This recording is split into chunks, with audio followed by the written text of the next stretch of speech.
everyone and welcome back to my channel. Today I have something very special to share with you. Let's get started. మీరు Java నేర్చుకోవాలని అనుకుంటున్నారా? జావాలో DSC చేయాలని అనుకుంటున్నారా? అయితే ఈ video మీకోసమే.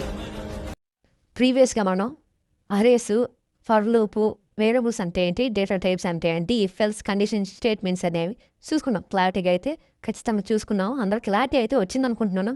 ఇప్పుడు వచ్చేసి మోడ్యులస్ అంటే ఏంటి అనా, అండ్ ఆపరేటర్, ఆర్ ఆపరేటర్, ఇవన్నీ అయితే సింపుల్ ఎక్స్ప్లెనేషన్ అయితే మన జావా ప్లస్ డిఎస్సి సిరీస్లో చూద్దాం. ఓకేనా?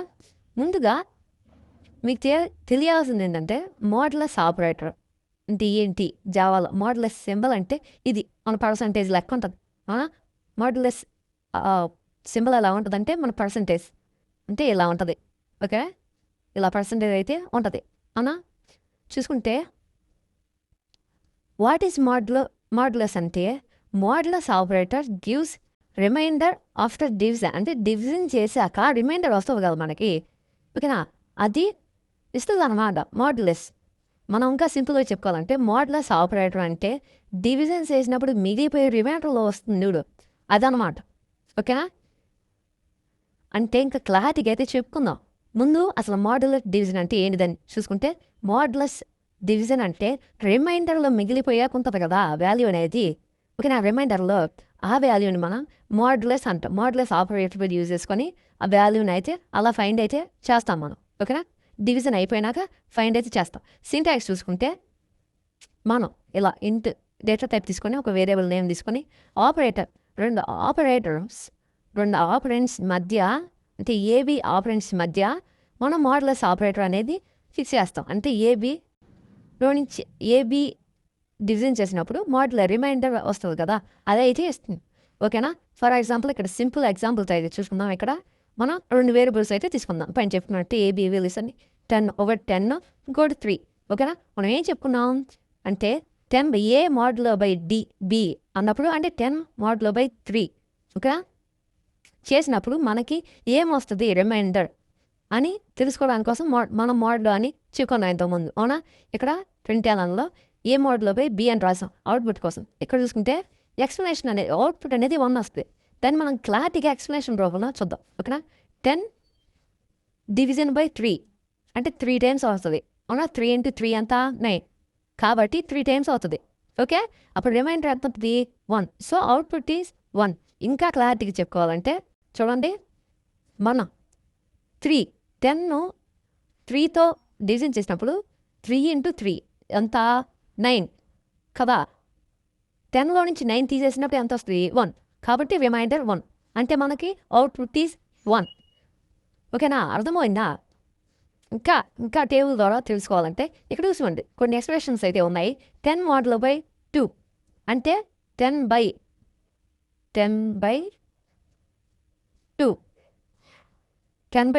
అంటే 10 అనేది 2లో ఎన్నిసార్లు డివిజన్ అవుతుంది 5 టైమ్స్ అవుతుంది. కాబట్టి 10 0 వస్తుంది. రిమైండర్ ఏముండదు. 10లో నుంచి 10 తీసేసినప్పుడు ఎంత వస్తుంది అంటే 0 అనేది వస్తుంది. అవునా? So output is 0. ఓకేనా? ఇంకోటి చూసుకోండి, 15 మోడ్యులో బై 4 అంటే 15 మోడ్యులో బై 4 కాబట్టి మనం 4తో డివిజన్ అయితే చేయాలి. అంటే 4 3s are 12. అవునా? ఇప్పుడు రిమైండర్ అంతా 3 కాబట్టి సో అవుట్పుట్ ఈజ్ 3. అవునా? ఇంకోటి చూసుకోండి, 7 మోడ్యులో బై 3. ఓకేనా? 7 మోడ్యులో బై 3 చూసుకోండి, 7 మోడ్యులో బై 2. 3 2s are అంతా 6. అవునా? 3 2 6 కాబట్టి remainder is 1. Okay, so output is 1. అంటే మోడ్యులర్ డివిజన్ అంటే ఏం లేదు, రిమైండర్లో అంటే ఇక్కడ చూసుకోండి, రిమైండర్లో ఏ వాల్యూ అయితే వస్తుందో దాన్ని మనకి ప్రింట్ కావాలి అనుకున్నాం ప్రింట్ చేసుకోవడానికి యూజ్ చేస్తాము. మోడ్యులర్ డివిజన్ ఆపరేటర్ అంటే ఏం లేదు, రిమైండర్లో వచ్చే వాల్యూని మనం మోడ్యులర్ డివిజన్ అంటాం. అర్థమైందా? మనం ఇంకా ప్రాక్టికల్ అయితే అరేస్ యూజ్ చేసుకొని ప్రాక్టికల్ అయితే చూడండి ఇక్కడ క్లారిటీగా. ఎగ్జాంపుల్లోకి వెళ్ళకపోయే ముందు మీకు చిన్న ఆపరేటర్ గురించి అయితే చెప్పాలనుకుంటున్నాను. ఏంటంటే ఏ డాట్ లెంత్ అంటే వేరియబుల్ డాట్ లెంత్ అని యూజ్ చేసి మనం అరే లెంత్ అనేది కనుక్కోవచ్చు. ఓకేనా, అర్థమవుతుందా? ఇక్కడ నేను అరే ఎలిమెంట్స్ ఎన్ని ఉన్నాయని మనం కనుక్కోవచ్చు. ఇక్కడ నేను వేరియబుల్ నేమ్ ఏ అని తీసుకుంటున్నాను. అరే ఎలిమెంట్స్ 3, 5, 7, 9, 15 అని తీసుకున్నాను. అరే ఎలిమెంట్స్ 5 తీసుకున్నాను నేను అక్కడ. దాన్ని నేను మనకు తెలుసు, నీకు తెలుసు, నాకు తెలుసు, దానికి జవాబు తెలియదు కదా. అలాగే దానికి ఎలా తెలియాలంటే వేరియబుల్ డాట్ లెంత్ అనే కీవర్డ్ యూస్ చేసుకొని మనం అరే లెంత్ అనేది కనుక్కోవచ్చు అనమాట. ఇక్కడ చూసుకోండి, దీనికి అరే లెంత్ ఎంత 5. కాబట్టి ఎంత వచ్చింది రన్ చేసినప్పుడు చూస్తే 5. ఇక్కడ చూస్తే 5. ఒకవేళ నేను మళ్ళీ సైజ్ పెంచాలనుకుంటున్నాను, నేను మళ్ళీ యాడ్ చేస్తున్నాను. ఓకే, ఇప్పుడు అరే సైజ్ ఎంత 2 యాడ్ చేశాను కాబట్టి 7 రావాలి. చూసుకోండి ఇక్కడ 7 అంటే అరేలో ఎన్ని ఎలిమెంట్స్ ఉన్నాయని మీరు తెలుసుకోవాలన్నప్పుడు ఈ వేరియబుల్ డాట్ లెంత్ అనే కీవర్డ్, అంటే నేను వేరియబుల్ వచ్చేసి అరే నేమ్ వచ్చేసరికి ఏ అని తీసుకున్నాను. మీరు ఏ వేరియబుల్ తీసుకుంటే ఆ వేరియబుల్ తోటి డాట్ లెంత్ అనే కీవర్డ్ యూజ్ చేసినప్పుడు మనకి దాంట్లో ఎలిమెంట్స్ ఎన్ని ఉన్నాయని తెలుస్తాయి. ఓకేనా, అర్థమైంది అనుకుంటున్నాను. ఇక్కడ చూసుకుంటే మనం అరే తీసుకుందాం. ఓకేనా, ఇక్కడ చూసుకుంటే ఇంట్ అరే అని తీసుకొని దాంట్లో మనకి కొన్ని వాల్యూస్ అనేవి, కొన్ని నెంబర్స్ అనేవి ఇచ్చాం. అవునా, ఇచ్చినప్పుడు మనం కౌంట్ అంటే ఎన్ని మోడ్లో డివిజన్ బై 3 అవడానికి కోసం మనం కౌంట్ అనేది వేరియబుల్ తీసుకుందాం ఇంకోటి. ఓకేనా, కౌంట్ ఇనిషియల్గా 0 ఉంటుంది కదా, ఇప్పుడు కౌంట్ చేయలేదు కాబట్టి ఇనిషియల్గా 0. ఇప్పుడు మనం లాజిక్ అనేది రాసాం, అంటే ఐ అంటే ఇండెక్స్ క్వశ్చన్స్ మనం అరేస్లో చెప్పుకున్నాం. ఓకేనా, ఐ 0 నుంచి స్టార్ట్ అయ్యి అరే లెంత్ కన్నా తక్కువ మనం అక్కడ దాకైతే వెళ్తుంది. ఎవ్రీ స్టెప్ ఐ అనేది ఇంక్రిమెంట్ అవుతుంది. అప్పుడు మనం కండిషన్ అనేది ఏం రాసామంటే చూసుకోండి, ఏ ఆఫ్ ఐ అంటే ఈ కండిషన్ సాటిస్ఫై అయినప్పుడు వచ్చిన వాల్యూ ఫస్ట్ 3 అనేవి మోడ్లో డివిజన్ బై 3 అంటే రిమైండర్ 0 వస్తుందా. Equal to double equal to అంటే ఈక్వల్స్ టు అని అర్థం. డబుల్ ఈక్వల్స్ టు అంటే ఈక్వల్స్ టు అని అర్థం. అంటే 3/3 మోడ్లో డివిజన్ బై 3 అవుతుందా అంటే రిమైండర్ 0 అవుతుందా, అయితే కౌంట్ అనేది ప్లస్ అవుతుంది. అంటే ఇనిషియల్ కౌంట్ అంతా 0. ఇప్పుడు మనకి 3 మోడ్లో డివిజన్ బై 3 రిమైండర్ 0 వచ్చింది కాబట్టి మనకి కౌంట్ అనేది ఒకటి అనేది ఇంక్రిమెంట్ అవుతుంది. అప్పుడు 1 అవుతుంది. ఓకేనా, అలా మళ్ళీ కండిషన్ చెక్ చేస్తే ఇప్పుడు 1 అవుతుంది అంటే 5కి అవుతుంది. 5కి వెళ్ళి మళ్ళీ ఇక్కడ 5 మోడ్లో డివిజన్ బై 3 కాదు, రిమైండర్ 0 రాదు కాబట్టి కౌంట్ ఇప్పుడు 1. నెక్స్ట్ 7కి వస్తుంది. 7 మోడ్లో డివిజన్ బై 3 రిమైండర్ 0 వస్తుందా, రాదు. Count value 1. మళ్ళీ 9కి అవుతుంది. 9కి వెళ్ళినప్పుడు 9 మోడ్లో division by 3 is equal to 0 అంటే రిమైండర్ 0 అయితే వస్తుంది, 3 టేబుల్లో ఉంది కాబట్టి. సో ఇంక్రిమెంటెడ్ బై 1 అంటే ఇప్పుడు కౌంట్ వాల్యూ అనేది ట్రూ అయింది. ఇప్పుడు మళ్ళీ నెక్స్ట్ 15కి వస్తుంది. 15 మోడ్లో division by 3 equal to 0 as remainder 0 వస్తుంది కాబట్టి కౌంట్ అనేది మళ్ళీ ఇంక్రిమెంట్ అయ్యి 3 వస్తుంది. ఇప్పుడు కౌంట్ వాల్యూ 3. నెక్స్ట్ 12 వస్తుంది. 12 మోడ్లో division by 3 is double equal to 0 remainder అనేది 0 అనేది వస్తుంది. అప్పుడు కౌంట్ అనేది 1 అయితే ఇంక్రిమెంట్ అవుతుంది. ఇప్పుడు 4 కౌంట్ వాల్యూ అనేది. నెక్స్ట్ 23. ఓకే, 23 బై మోడ్లో డివిజన్ 3 అన్నప్పుడు రిమైండర్ అనేది 0 రాదు. కావాలంటే మీరు ట్రై చేసుకోండి, రిమైండర్ అయితే 0 రాదు కాబట్టి కౌంట్ వాల్యూ అనేది స్టిల్ 4గానే ఉంటుంది మనకి కౌంట్ వాల్యూ అనేది. ఇప్పుడు సో కౌంట్ వాల్యూ అంతా 4 కాబట్టి మనం ప్రింట్ చేస్తున్నాం, కౌంట్ వాల్యూ అనేది ప్రింట్ చేస్తాం. కౌంట్ వాల్యూ 4 కాబట్టి ఇక్కడ రన్ చేసినప్పుడు చూద్దాం. ఎస్ ఇక్కడ 4 అనేది వచ్చింది. ఫస్ట్ సపోజ్ ఇక్కడ మనం 2 వేద్దాం ఇక్కడ, అంటే మోడ్లో డివిజన్ బై 2 ఈ ఎలిమెంట్స్ అన్నీ మోడ్లో డివిజన్ బై 2 రిమైండర్ అనేది 0 వస్తే కౌంట్ అనేది ఇంక్రిమెంట్ అవుతుంది. ఎన్ని డివిజన్ మోడ్లో డివిజన్ బై 2 అయి రిమైండర్ 0 వచ్చినప్పుడు కౌంట్ వాల్యూ అంతని ఫైనల్గా అయితే ప్రింట్ చేస్తాయి. చూసుకోండి 2 పెట్టినప్పుడు ఎస్ 1 అంటే 3 అవ్వదు. 3తో రిమైండర్ 0 రాదు, 5తో రాదు, 7తో రాదు, 9తో రాదు, 15తో కూడా రాదు, 12తో మాత్రం వస్తుంది. అర్థమైందా, 12తో మాత్రం రిమైండర్ మాత్రం 0 వస్తుంది. అప్పుడు మనకి 23 కూడా రాదు. అప్పుడు కౌంట్ వాల్యూ అంతా 1 కాబట్టి 1 అని ప్రింట్ అయ్యింది. ఓకే, ఇక ఫర్ ఎగ్జాంపుల్ ఇక్కడ మనం ఈవెన్ ఆర్ ఆడ్ చూసుకున్నప్పుడు అప్పుడు ఇఫ్ ఎల్స్ కూడా రాయాల్సి ఉంటుంది. అది మీరు చేయండి, మీ ఓన్గా మీరు ట్రై చేయండి. ఖచ్చితంగా ఈవెన్ ఆడ్ అంటే కండిషన్ మీరు ఇఫ్లో ఈవెన్ తీసుకోండి, ఎల్స్ బ్లాక్ తీసుకొని ఆడ్ అని తీసుకోండి. అంటే అరే వాల్యూస్ అన్ని ట్రావెల్స్గా చెక్ చేస్తూ మోడ్లో డివిజన్ బై 2 రిమైండర్ 0 వచ్చినప్పుడు ఈవెన్ అని ప్రింట్ కావాలి.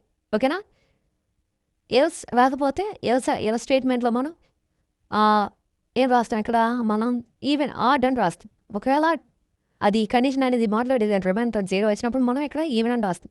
మీరు చేయండి, మీ ఊరిలో మీరు చేయండి, ఖచ్చితంగా అయితే వస్తుంది. ఓకేనా. నెక్స్ట్ ఎగ్జాంపుల్ అయితే చూద్దాం.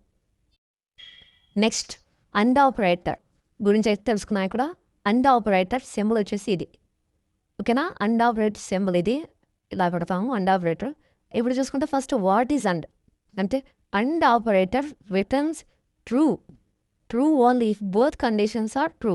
అంటే రెండు కండిషన్స్ అనేవి ట్రూ అయితే అది ట్రూ అని ప్రింట్ అవుతుంది. ఒకవేళ రెండిట్లో ఒకటన్నా ఫాల్స్ అని ఉంటే అది ఫాల్స్ అని ప్రింట్ అవుతుంది. ఇక్కడ మళ్ళీ ఇంకా సింపుల్గా చూసుకుంటే అండ్ ఆపరేటర్లో రెండు కండిషన్స్ అనేవి ఉంటాయి.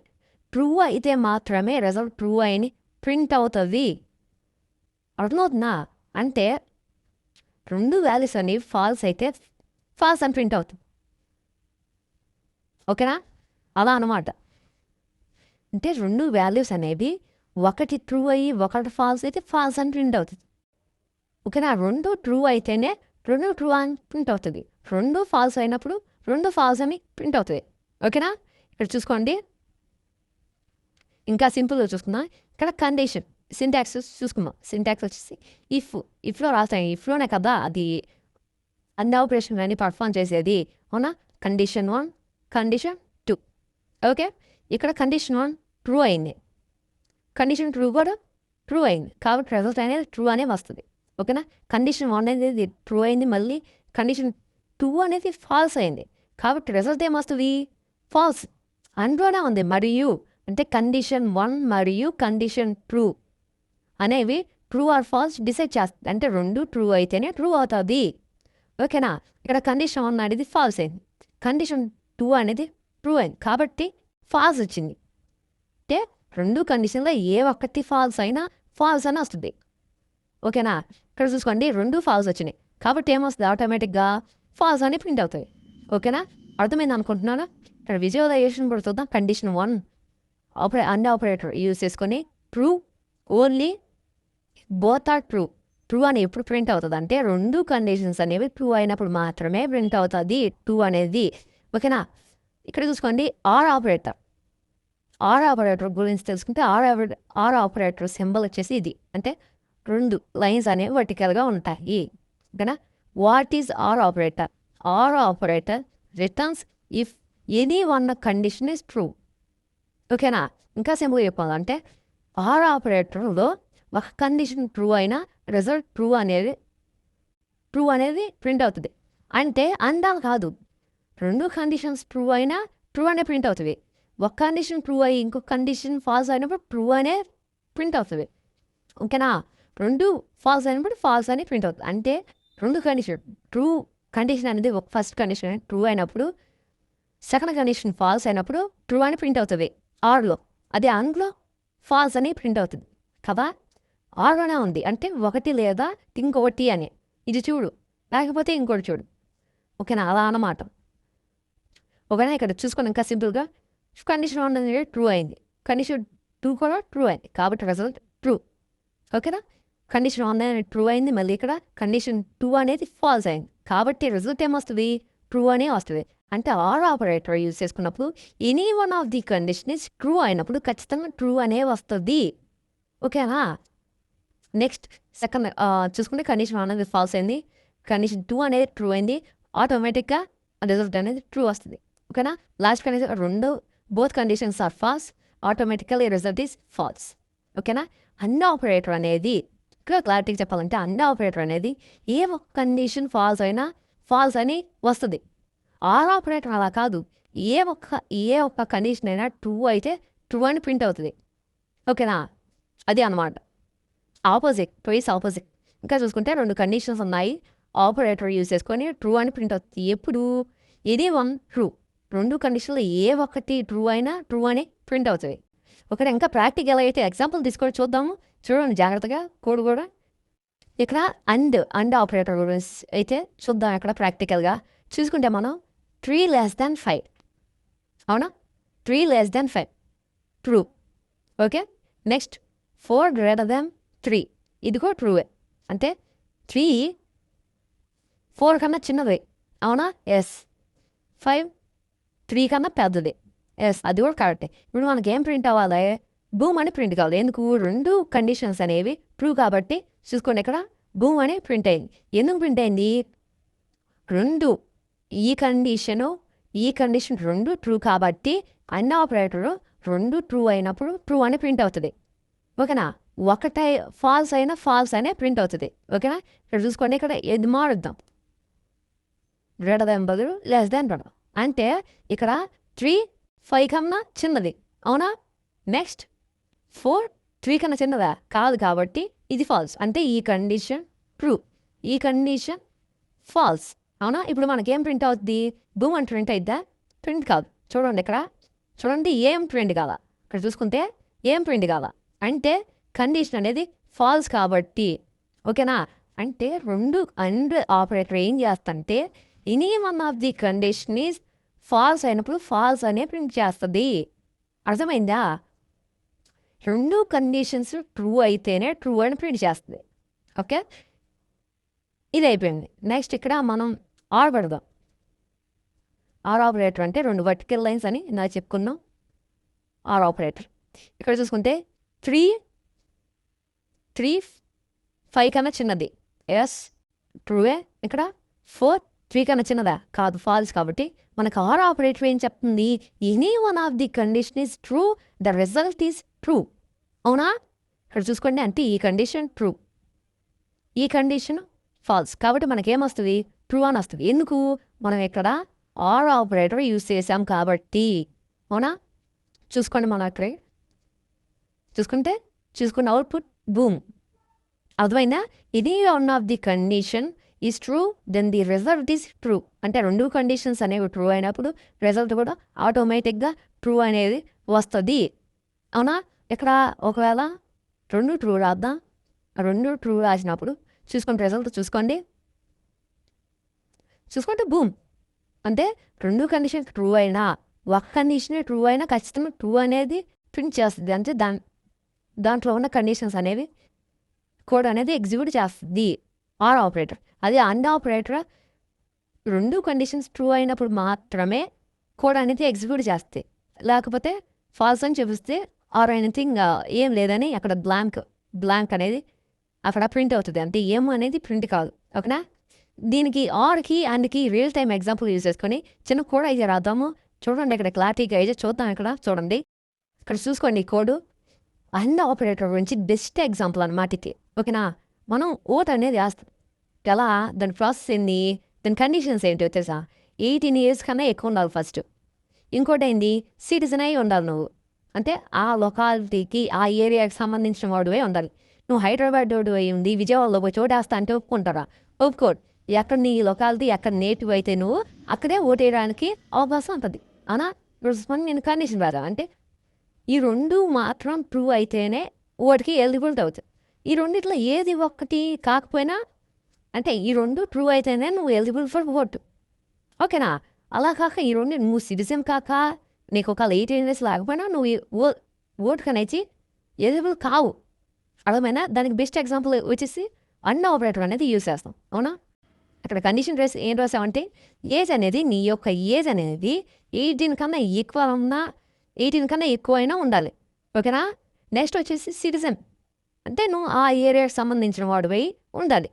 Okay, this is condition. And నేను ఎందుకు యూజ్ చేస్తామంటే 2 కండిషన్స్ ట్రూ అయినప్పుడు మాత్రమే కోడ్ అనేది ఎగ్జిక్యూట్ అవ్వాలి, ట్రూ అని రావాలి. ఓకేనా? అవన్నీ చేస్తుందా? ఇక్కడ నేను నా యొక్క ఏజ్ వచ్చేసి 19 అని తీసుకున్నాను. నేను వచ్చేసి ఈ సిటిజన్కి సంబంధించిన వాడిని కాబట్టి ఫ్రెండ్స్ చేసి చూద్దాం. ఇక్కడ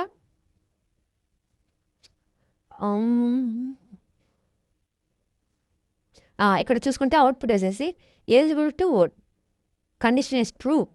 2 కండిషన్స్ ట్రూ కాబట్టి రిజల్ట్ వచ్చేసి ఆటోమేటిక్గా ట్రూయే రిజల్ట్ అనేది. కాబట్టి మనకి ఈ బ్లాక్ అనేది ఎగ్జిక్యూట్ అవుతుంది. Okay, eligible to vote. ఒకవేళ నేను ఈ సిటిజన్కి చెందినవాడిని కాదు, ఇక్కడ నేను ఫాల్స్ అని తీసుకుంటున్నాను. ఓకే, ఫాల్స్ అంటే ఈ సిటిజన్ సంబంధించిన కాను, కాకపోయినా నాకు 18 years కన్నా ఎక్కువ ఉన్నాయి. అంటే 18 years కన్నా ఎక్కువ ఉంది నా ఏజ్, కానీ ఈ సిటిజన్కి సంబంధించిన కాదు. చూసుకుంటే నాట్ ఎలిజిబుల్ టు ఓట్. ఎందుకు? ఈ 2 కండిషన్స్ ట్రూ అయినప్పుడే ఆటోమేటిక్గా రిజల్ట్ అనేది ట్రూ వస్తుంది చెప్పుకున్నాం కదా. అంటే ఏజ్ అనేది ఎక్కువ ఉండాలి, సిటిజన్ కూడా ట్రూ అయినే ఉండాలి అమ్మా. కాక నేను ఫాల్స్, ఈ సిటిజన్ సంబంధించిన కాదు కాబట్టి ఇక్కడ ఎల్స్ బ్లాక్ అనేది ఎగ్జిక్యూట్ అవుతుంది. అవునా? ఇక్కడ నేను 2 అంటే నాకు 18 ఇయర్స్ కూడా లేవు, నేను ఈ సిటిజన్కి సంబంధించిన కాదు. అక్కడ ఆ కేసులో మనం అవుట్పుట్ చూడాలంటే చూసుకొని నా ఏరియా వచ్చేసి 17 వచ్చాను, నా ఏరియా కూడా ఇది కాదు కాబట్టి అవుట్పుట్ ఏమొస్తుంది? 2 ట్రూ ఫాల్స్ కాబట్టి 2 ఫాల్స్ కాబట్టి ఇక్కడ ఎల్స్ బ్లాక్ అనేది ఎగ్జిక్యూట్ అవుతుంది. ఇక్కడ చూసుకుంటే output not eligible to vote అంటే ఎల్స్ బ్లాక్ అనేది ఎగ్జిక్యూట్ అయింది. అంటే ఈ 2 కండిషన్స్ అనేవి ఫాల్స్ అయినాయి కాబట్టి ఆటోమేటిక్గా ఫాల్స్ అనే వస్తుంది. ఓకేనా? నెక్స్ట్ ఆర్ ఆపరేటర్ గురించి కూడా చూద్దాము క్లారిటీగా. చూడండి ఇక్కడ. మీకు ఈ వీడియో హెల్ప్ అయితే నన్ను ఎవరికి కావాల్సింది మన ఛానల్ సబ్స్క్రైబ్ చేసుకోండి, లైక్ చేయండి, షేర్ చేయండి మీ ఫ్రెండ్స్ అందరికీ. అదేవిధంగా కమెంట్ చేయండి ఏమైనా డౌట్స్ ఉంటే. Thank you for watching.